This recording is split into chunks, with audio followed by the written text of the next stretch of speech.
Chapter 18. If recent behavior was any example of what it was like to have a husband, Eve told herself it couldn't be half bad. She'd been coddled into bed, which she was forced to admit had been for the best, and had been awakened 5 unremembered hours later by the scent of hot coffee and fresh waffles. Rourke had already been up, dressed, and poring over some vital business transmission. It did irk her from time to time that he seemed to get by on less sleep than a normal human, but she didn't mention it. That sort of comment would only gain her a smirk. It was to his benefit that he didn't point out that he was taking care of her. Knowing it was weird enough without having him crow over it, so she headed toward Cop Central, rested, well-fed, and in her newly repaired vehicle, which in under 5 blocks decided to surprise her with a new foible. Her speed indicator shot straight into red, though she was sitting dead still in a traffic snarl. Warning, she was told pleasantly. Engine overload in 5 minutes at current speed. Please reduce velocity or switch to auto overdrive. Bite me, she suggested, not so pleasantly, and drove the rest of the way with the constant cheerful advice to reduce velocity or blow up. She wasn't going to let it affect her mood. The nasty black-hearted thunderclouds rolling in and sending air traffic scrambling didn't bother her. The fact that it was Saturday, a week before her wedding, and she was in for a long, hard, potentially brutal day at work didn't diminish her pleasure. She strode into Cop Central, her smile fixed and grim. "You look ready to gnaw raw meat," Feeney commented. "The way I like it best. Any additional data?" "Let's take the long way. I'll fill you in." He detoured to a Skyglide, nearly empty at midday. The mechanism stuttered a bit, but carried them upward. Manhattan receded to a pretty toy town of crisscrossing avenues and brightly colored vehicles. Lightning cracked the sky with an accompanying boom of thunder that shook the glass enclosure. Rain poured through the crack in gleeful buckets. "Just made it." Feeney peered down, watched pedestrians scramble like maddened ants. An Airbus blatted its horn and skidded past the glass with inches to spare. "Jesus." Feeney slapped a hand to his jumping heart. "Where do those fuckers get their license?" "Anybody with the pulse can drive those sky doggers. You couldn't get me in one with a laser blast." "Public transportation in this city's a disgrace." He took out a bag of candied nuts to calm himself. "Anyway, your hunch on the calls from Maui panned out." Young called Fitzgerald's place twice before he hopped a shuttle back. He ordered the showing on screen, too. Full 2 hours. "Got any security of his place on the night Cockroach bought it?" Young came in, with his flight bag, about 6 a.m. His shuttle got in at midnight. No data on how he spent the missing 6 hours. No alibi. He had plenty of time to get from the terminal to the murder scene. "Can we place Fitzgerald?" She was at the ballroom until a little past 22:30. Rehearsals for last night's do. Didn't show up at her place until 08. She made plenty of calls. Her stylist, her masseurs, her body sculptor. Spent 4 hours yesterday at Paradise, getting herself buffed and polished. Young, he spent the day talking with his agent, his business manager, and a broken bar. Feeney smiled a little. "A travel consultant. Our boy was interested in a trip for 2 to the Eden Colony." "I love you, Feeney. I'm a lovable kind of guy." "Picked up the sweeper's reports on my way in." "Nothing we can use on Young's place or Fitzgerald's. The only trace of illegals was in the blue juice. If they've got more, they're keeping it elsewhere." "No logs or records of any transactions? No sign of formulas?" "I've still got the hard drives to diddle with, see if they hit anything in them. But if you ask me, those 2 aren't high-tech geniuses." "No. Redford would probably know more about that." "We've got more than murder and trafficking here,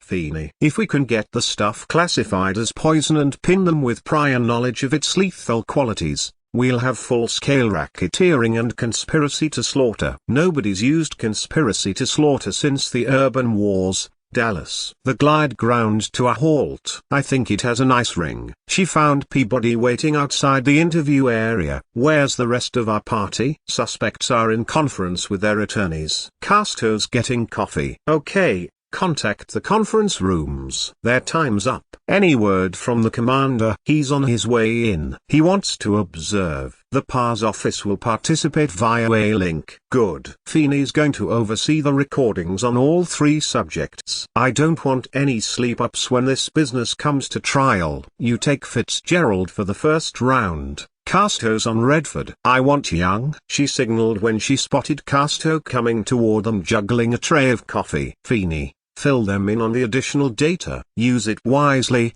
she added, and copped a cup of coffee. We'll switch teams in 30 minutes. She slipped into her interview area. The first sip of miserable eatery coffee made her smile. It was going to be a good day. You can do better than that, Justin. Eve was revving up, had barely hit her stride. It was hour 3 of interview. You asked me what happened. The other cops asked me what happened. He took a drink of water. He was well off his stride, and faltering. I told you. You're an actor, she pointed out, all friendly smiles. A good one. All the reviews say so. I read one just the other day that said you can make a bad line sing. I don't hear music here, Justin. How many times do you want me to go over the same ground? He looked toward his lawyer. How long do I have to do this? We can stop the interview process at any time, his lawyer reminded him. She was a sharp-looking blonde with killer eyes. You're under no obligation to make any further statements. That's right,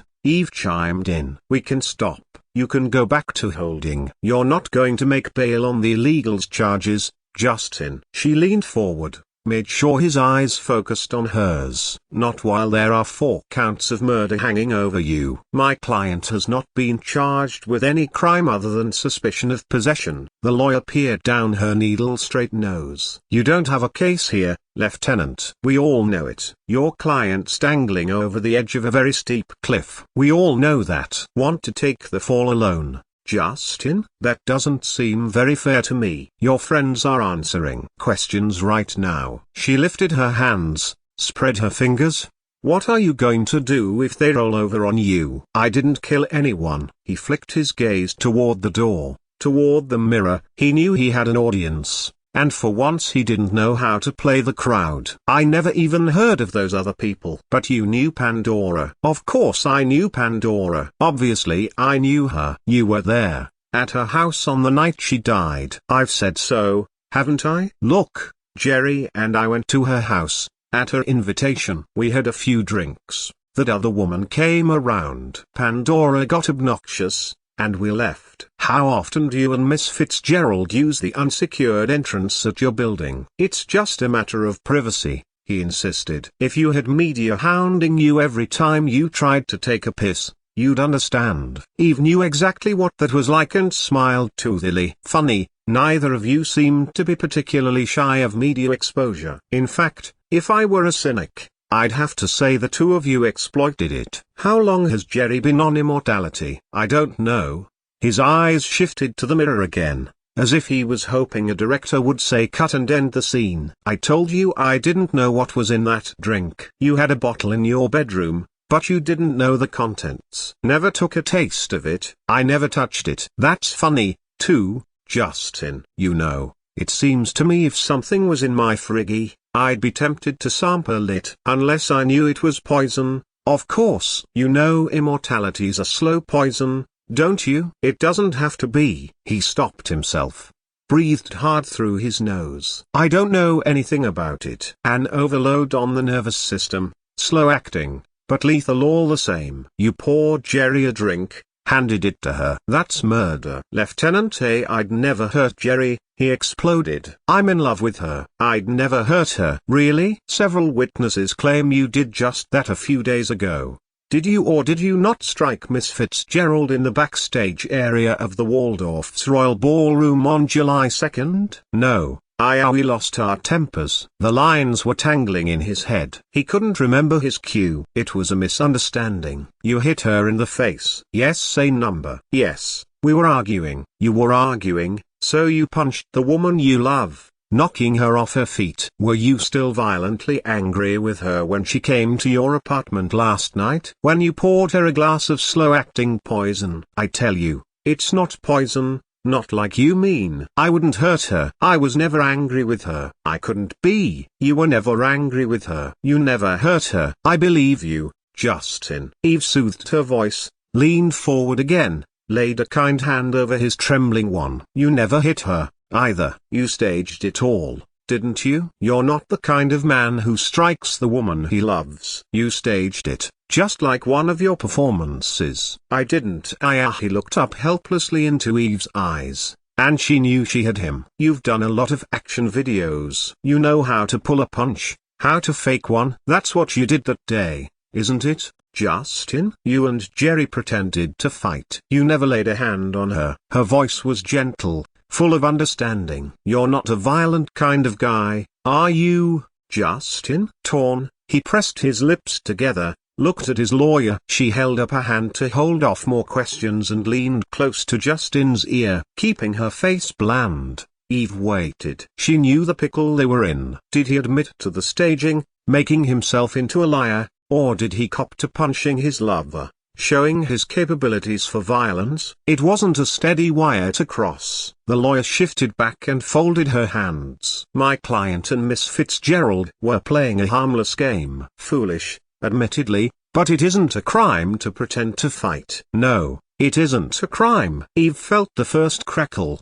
weakening the back of their alibi. Neither is going off to Maui and pretending to play house with another woman. It was all make-believe, wasn't it, Justin? I suppose we didn't take time to think it all through. We were worried, that's all. After you picked up Paul, we wondered if you'd shoot for us. We were all there that night, so it seemed logical. You know, that's just what I thought. She beamed a friendly smile. It's a very logical step. We both had important projects going. We couldn't afford what's happening right now. We thought if we pretended to split up, it would add weight to our alibi. Because you knew the alibi was weak, you had to figure we'd fall to the fact that either of you, or both of you, could have left the apartment undetected on the night of Pandora's murder. You could have gone to Leonardo's, killed her, and slipped back home without any security breach. We didn't go anywhere. You can't prove we did. His shoulders straightened. You can't prove anything. Don't be too sure. Your lover's an immortality junkie. You had possession of the drug. How did you get it?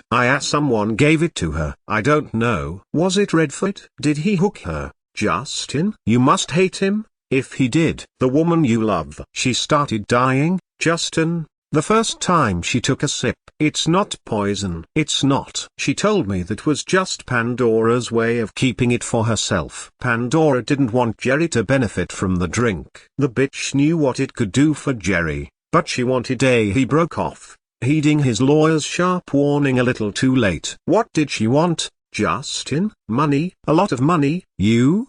Did she taunt Jerry? Did she threaten you? Is that why you killed her?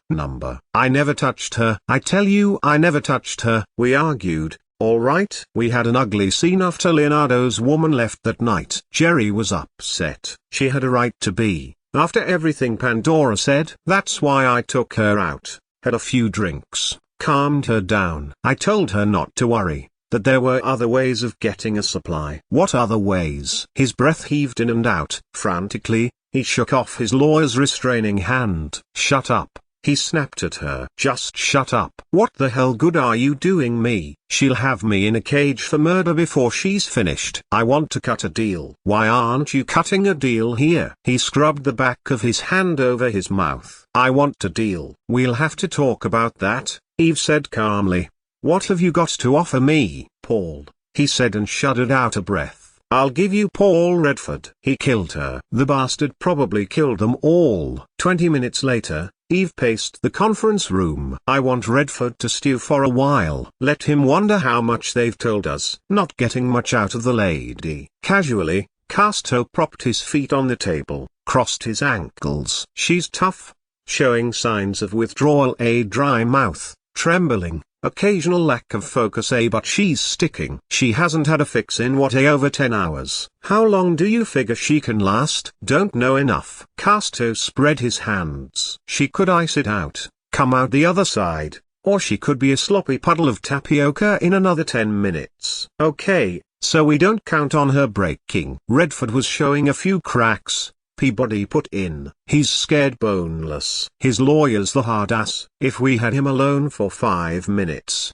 he'd crack like a walnut. That's not an option. Whitney studied the hard copy of the most recent interviews. You'll have Young's statement to pressure him with. It's weak, Eve muttered. You'll have to make it look stronger. He claims Redford first introduced Fitzgerald to immortality about 3 months ago, suggested a partnership, and according to our fair-haired boy, it was all going to be legal and above board. Eve gave a derisive grunt. Nobody's that fucking naive. I don't know, Peabody murmured. He's cross-eyed over Fitzgerald. I'd say she could have convinced him it was a straight deal. Research and development. A new line of beauty and youth aids carrying Fitzgerald's name. And all they had to do was edge out Pandora. Casto smiled. The money would roll in. It still comes down to profit. Pandora was in the way. Eve dropped into a seat. The others were in the way. Maybe Young's just an innocent schmuck, maybe not. He's pointed at Redford. But what he hasn't figured out yet is that he could be fingering Fitzgerald at the same time. She told him enough for him to plan a trip to the Eden colony, hoping the two of them could finesse a specimen of their own. You've got your illegals conspiracy, Whitney pointed out. If Young shakes off the rest, he'll have his deal. You've still got a way to go for murder. At this point, his testimony isn't going to hold much weight. He believes Redford did Pandora. He gives us motive. We can establish opportunity. But there's no physical evidence, no witnesses. He rose. Get me a confession, Dallas. The par's putting on the pressure. They're dropping charges on Freestone Monday. If they don't have something else to feed the media, we're all going to look like assholes. Casto took out a penknife, began trimming his nails as Whitney left the room. Christ knows we wouldn't want the part to look like an asshole. Shit, they want it all laid out on a platter, don't they? His eyes lifted to Eve's. Redford's not going to cop to murder. Eve. He'll go down for the drug. Hell, it's almost fashionable. But he's not going to swing to 4 homicides. We've only got one hope to pin on, which is, Peabody wanted to know that he didn't do it alone. We crack one of the others, we crack him. My money's on Fitzgerald. Then you take her. Eve blew out a breath. I'll work Redford. Peabody, take Redford's picture. Go back to the club. Go back to Boomer's place, to cockroaches, to moppets. Show the damn thing to everybody. I need one lousy make. She scowled as the A-link beeped, and she engaged it. Dallas, don't bother me. It's always lovely to hear your voice, Rourke said implacably. I'm in conference. So am I. I'm leaving for Freestar in 30 minutes. You're going off planet? Butte Broken Bar. Well, have a good trip. It can't be avoided. I should be back within 3 days. You know how to contact me. Yeah, I know. She wanted to say things, foolish things, private things. I'm going to be pretty tied up myself for a while, she said instead. See you when you get back. You might check your office, Lieutenant. Mavis has been trying to reach you most of the day. It appears you've missed your last fitting. Leonardo eyes a broken bar distraught. Eve did her best to ignore Casto's quick chuckle. I've got other things on my mind. Don't we all? Find a minute to deal with him, darling. For my sake, let's get all those people out of our house. I wanted to boot them out days ago. I thought you liked having all those people around. And I thought he was your brother, Rourke murmured. What? Old joke. No, Eve, I don't like having all those people around. They are, in a word, maniacs. I found Galahad cowering under the bed just now. Someone has covered him with beads and tiny red bows. It's mortifying, for both of us. She bit down on her tongue to hold back the snort of laughter. Rourke wasn't looking amused. Now that I know they're driving you crazy, I feel better. We'll move them along. Do that. Oh, and I'm afraid there might be a few details for next Saturday you'll have to handle while I'm gone. Somerset has the memos. My transport's waiting. She watched him signal to someone off screen, then his eyes locked back on hers. See you in a few days, Lieutenant. Yeah? The screen went blank as she muttered. Bon fucking voyage. Well, hell, Eve. If you need to run off to your dressmaker, or take your cat to therapy, Peabody and I can handle this minor matter of murder. Eve's lips stretched in a vicious smile. Bite me, Casto. Despite his many annoying qualities, Casto had solid instincts. Redford wasn't going to break any time soon. Eve worked him hard and had the mild satisfaction of pinning him on the illegals charges, but a confession to multiple murder just wasn't happening. Let's see if I've got this straight. She rose. She needed to stretch her legs. She poured coffee. It was Pandora who told you about immortality. And that was, as I said, about a year and a half ago. Perhaps a little more. He was iced down now, totally in control. The illegals charges could be dealt with, particularly from the angle he'd chosen. She came to me with a business proposition, or so she termed it. She claimed to have access to a formula, something that would revolutionize the beauty and health industry. A beauty aid. And she didn't mention the illegal or the dangerous qualities. Not at that time. She needed backing to start the line, one she intended to launch under her name. Did she show you the formula? She did not. As I told you before, she strung me along, made promises. Admittedly, it was poor judgment on my part. I was sexually addicted to her, a weakness she exploited. At the same time, the business aspect seemed to have merit. She was using the product in tablet form, and the results were impressive. I could see that it made her look younger, more fit. It increased her energy and her sexual drive. Marketed correctly, a product such as that would generate enormous profit. I wanted the money for some commercially risky projects. You wanted the money, so you continued to pay her, little dribs and drabs, without being fully informed. For a time, I did grow impatient and made demands. She made more promises. I began to suspect that she intended to go out on her own or that she was working with someone else, using me. So I took a sample for myself. Took a sample? He took his time answering, as if he was still grafting the words. I took her key while she was sleeping and unlocked the box where she kept the tablets. In the interest of protecting my investment, took a few to have them analyzed. And when did you steal the drug?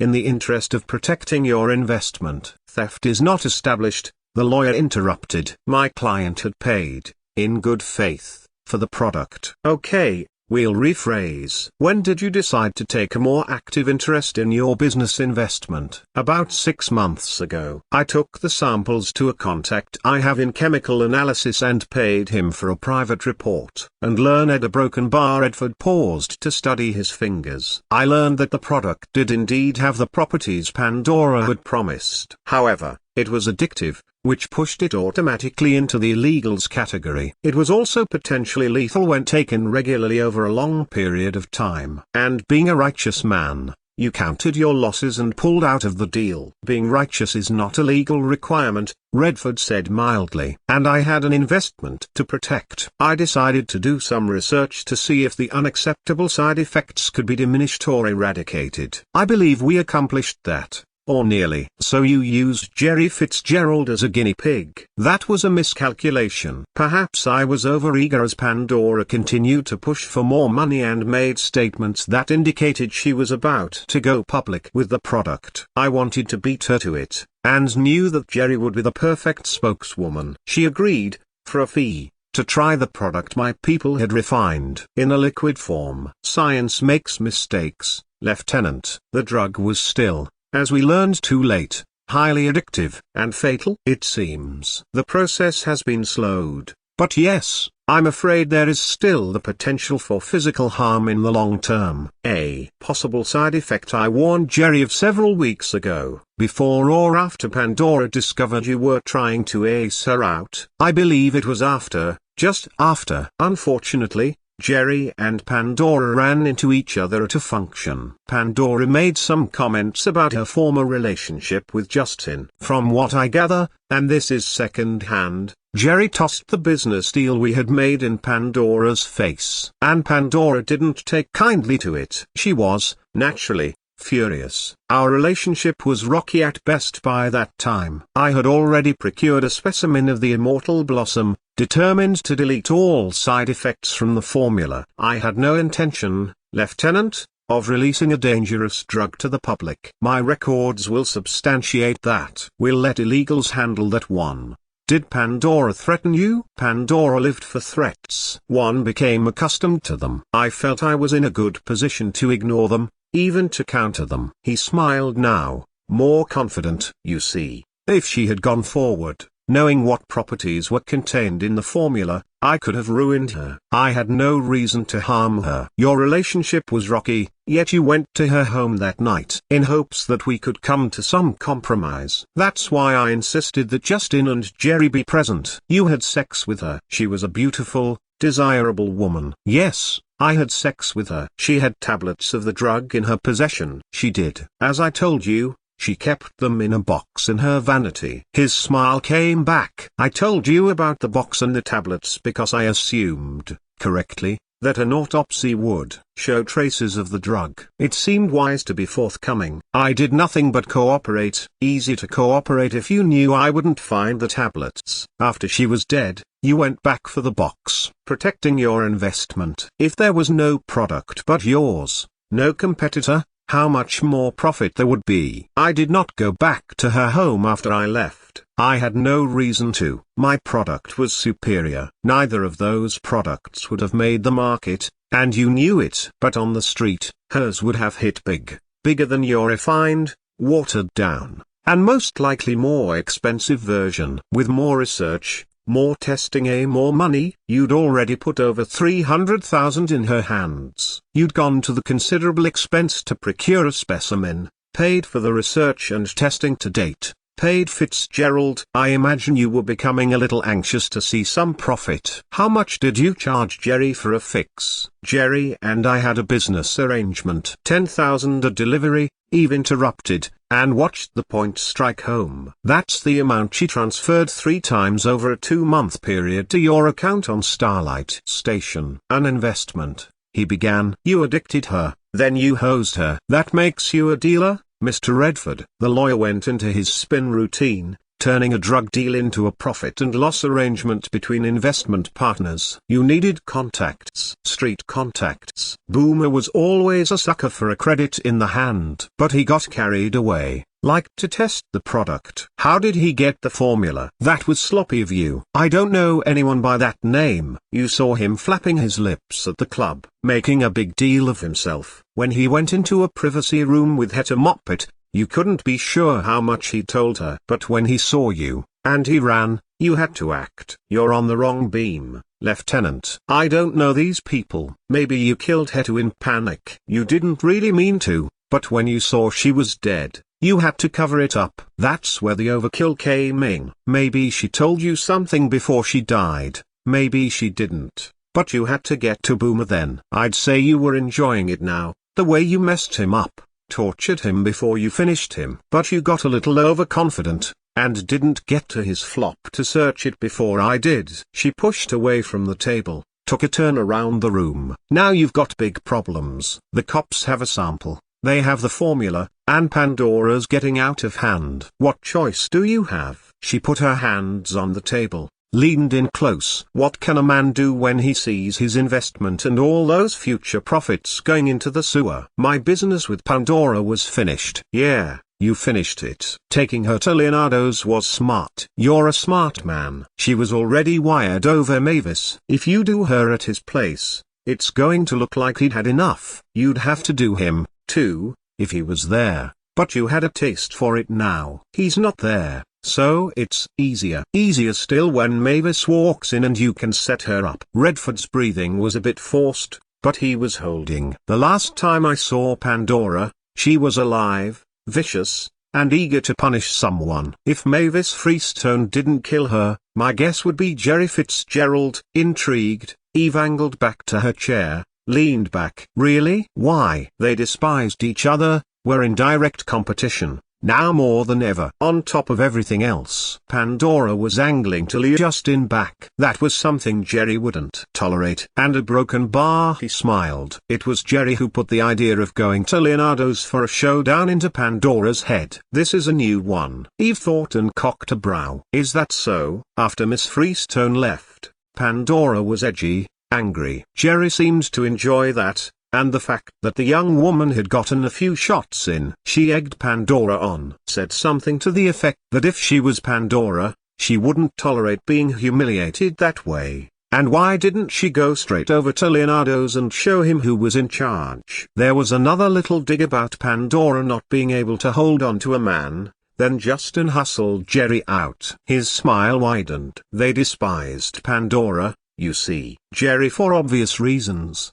and Justin because I told him that the drug was Pandora's doing. Justin would do anything to protect Jerry. Absolutely anything. I, on the other hand, had no emotional attachment to any of the players. It was just sex with Pandora. Just sex, Lieutenant, and business. Eve rapped on the door where Casto was interviewing Jerry. When he poked his head out, she shifted her gaze, studied the woman at the table. I need to talk to her. She's running out. Not going to get too much out of her today. Lawyer's already making noises about a break. I need to talk to her, Eve repeated. How have you been handling her this round? Tough line, hard ass. Okay, I'll downgrade. Eve slipped into the room. She could still feel pity. She realized Jerry's eyes were jittery and shadowed. Her face was drawn, and her hands shook as they ran over it. Her beauty was fragile now, and haunted. You want some food? Eve asked in a quiet voice. Number. Jerry's gaze bounced around the room. I want to go home. I want Justin. We'll see if we can arrange a visit. It'll have to be supervised. She poured water. Why don't you drink a little of this? Take a minute. She covered Jerry's hands with her own on the glass, lifted it to the trembling lips. This is rough on you. I'm sorry. We can't give you anything to counteract the crash. We don't know enough yet, and whatever we gave you might be worse. I'm all right. It's nothing. It sucks. Eve slipped into a seat. Redford got you into this. He verified that. It's nothing, she said again. I'm just tired. I need a little of my health drink. She looked hopefully, pitifully at Eve. Can't I have a little? Just to gear back up? You know it's dangerous, Jerry. You know what it's doing to you. Counselor, Paul Redford has stated on record that he introduced Miss Fitzgerald to the illegal, under the pretense of a business venture. It is our assumption that she was unaware of its addictive qualities. We have no intention, at this time, of charging her with use. As Eve had hoped, the lawyer relaxed visibly. Well, then, Lieutenant, I'd like to arrange for my client's release and her admission into rehab. Voluntary admission. Voluntary admission can be arranged. If your client can cooperate for a few more minutes, it would help me in closing the charges on Redford. If she cooperates, Lieutenant,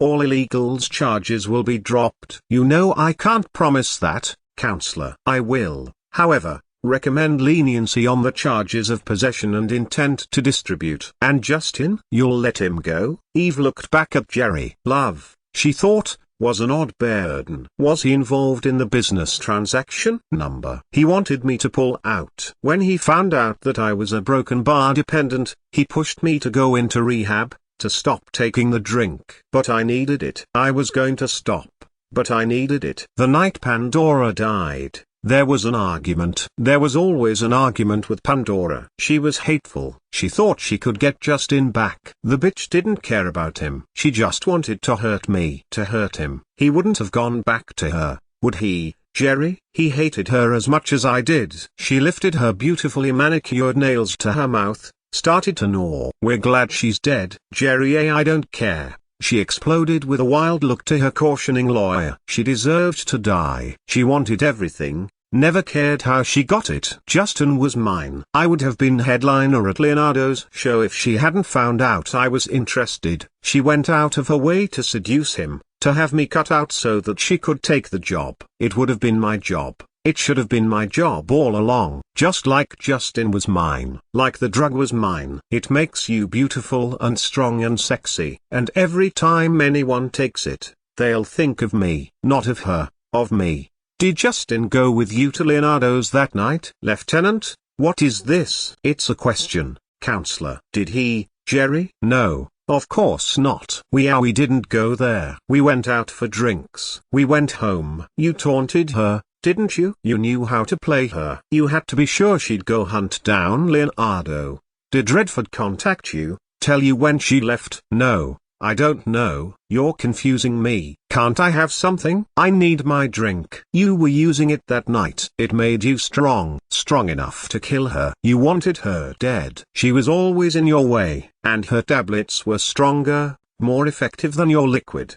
Did you want them, Jerry? Yes, I wanted them. She was getting younger in front of my eyes, thinner. I have to watch every fucking bite I take. But she broke and Paul said he might be able to get them from her. Justin told him to back off, to stay away from me. But Justin doesn't understand. He doesn't understand how it makes you feel. Immortal, she said with a horrible smile. It makes you feel immortal. For God's sake, just one drink. You slipped out of the back that night, went to Leonardo's. What happened then? I can't. I'm confused. I need something. Did you pick up the cane and hit her? Did you keep hitting her? I wanted her dead. On a sob, Jerry laid her head on the table. I wanted her dead. For God's sake, help me. I'll tell you anything you want to hear if you just help me. Lieutenant, anything my client says under physical and mental duress is inadmissible. Eve studied the weeping woman and reached for the A-link. Get the mounts in here, she ordered, and arrange for hospital transport for Miss Fitzgerald. Underguard,